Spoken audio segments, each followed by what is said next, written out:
plague, the plague of the firstborn, there's a great secret in terms of Jewish unity and how to have a really close relationship with the Almighty. It starts off in the final moments the Jewish people are in the Egyptian exile.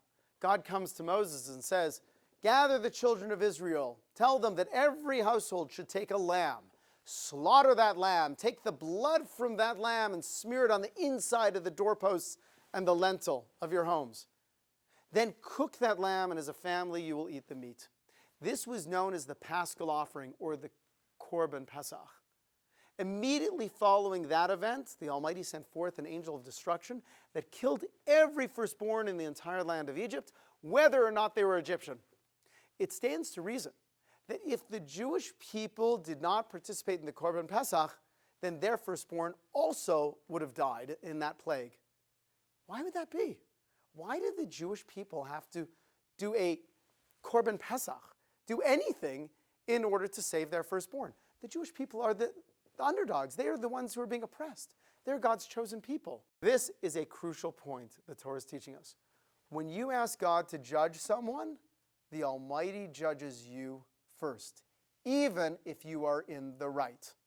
It says in the Talmud, Rav Hanan said, "Whoever submits judgment to his fellow to heaven, he is punished for his own sins first." God runs the world measure for measure. He treats us the way we treat other people. If I want justice to be served, what I'm really asking God to do is to hold back all of the times that he is conducting the world with kindness and mercy and forbearance.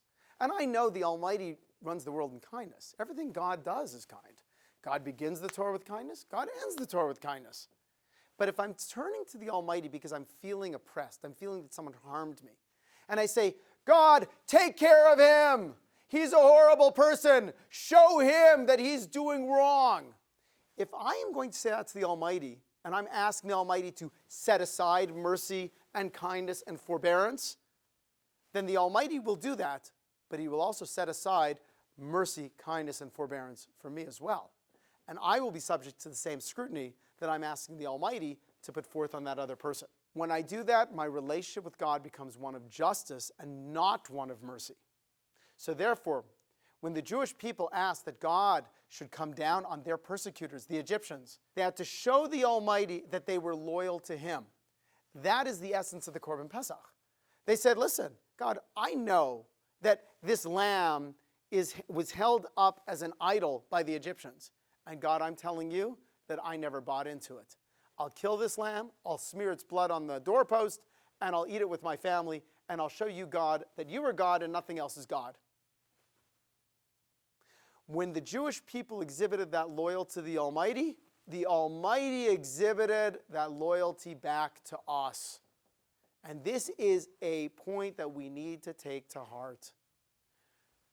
Every human being that walks on the face of the earth is created in the image of God. Everyone has good points. Everyone has annoying points. It is our choice what we focus on. When the Talmud tells us, "Dan es kol adam l'chavschus," the rabbis are explaining that we should look at a human being in his entirety and recognize the good in that person, recognize the godliness in that person. If we insist on judging other people for their mistakes, then what we are saying is that people make mistakes and they should be held accountable to those mistakes.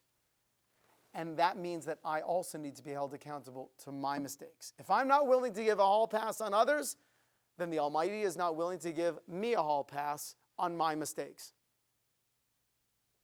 However, if we choose to see the good in each other, if we choose to be more accepting of each other, the way we wish other people to be more accepting of us, so then we build a sense of unity in our community, and we also build a closeness with the Almighty. I'm Rabbi Yitzwine of the Young Israel Yeshiva Las Vegas.